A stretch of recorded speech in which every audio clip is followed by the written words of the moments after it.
일본 도쿄에서 한일 양국 경제인 회의가 진행되고 있습니다. 올해 56년째로 해마다 정례적으로 열리지만 이번에는 라인 야후 사태 속에서 개최되는 만큼 관련 논의나 언급이 있을지 주목됩니다. 일본 현지 연결합니다. 김세호 특파원. 네, 도쿄입니다. 네, 이틀 일정으로 한일 경제인 회의가 이어지는데 지금까지 어떤 발언들이 있었습니까? 네, 이번 한일 경제인 회의는 한일 양국 간 라인 야후의 지분 문제를 놓고 신경전이 벌어지고 있는 가운데 열린 만큼 어느 때보다 주목받고 있습니다. 오늘 회의에 앞서 김윤 한일 경제협회 회장 등은 도쿄 총리관저에서 어제 후미오 총리 등 일본 고위 관료들을 잇따라 만났습니다.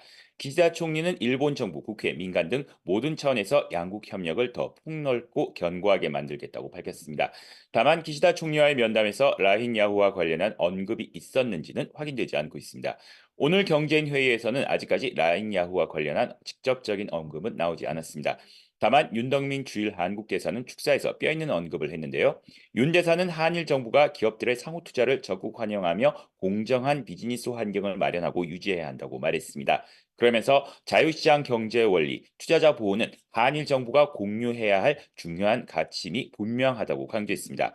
이는 일본 총무성이 라인 야후의 네이버와의 자본 관계를 재검토하라는 행정 지도와 관련해 우리 기업이 부당한 대우를 받아서는 안 된다는 점을 우회적으로 촉구한 것으로 보입니다.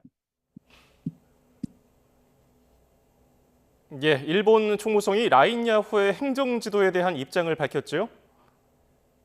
네, 마스모토 다케아키 일본 총무상은 오늘 기자회견에서 이번 행정 지도는 정보 누출 등 보안상의 중대한 사안이 발생한 것을 근거로 한 것이라고 밝혔습니다. 이어 행정 지도의 내용은 안전조치 강화, 자본 지배 관계에 대한 재검토, 그룹 전체 차원의 보안 관리의 본질적 재검토를 담고 있다고 설명했습니다.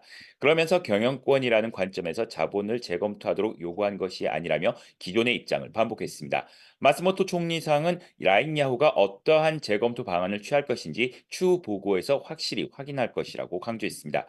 이런 가운데 일본 도쿄신문은 라인 야후와 관련해 한국 언론이 일체히 비판적인 보도를 하고 있고 한국 기업이 만든 서비스를 일본이 강탈한다고 받아들이는 분위기가 퍼지고 있다고 전했습니다. 또 다른 진보 성향인 마이니치 신문은 조국 혁신당 조국 대표가 독도를 방문해 독도를 자기 땅이라고 주장하고 라인을 빼앗으려는 일본에 경고하라고 윤 정부에 촉구한 내용을 소개했습니다. 극우 성향의 산케이 신문도 조국 대표가 대일 관계를 중시하는 윤석열 정권을 비판했다며 라인 야후와 관련해 한국 여론의 반발이 강해지고 있다고 분석했습니다. 지금까지 도쿄에서 전해드렸습니다.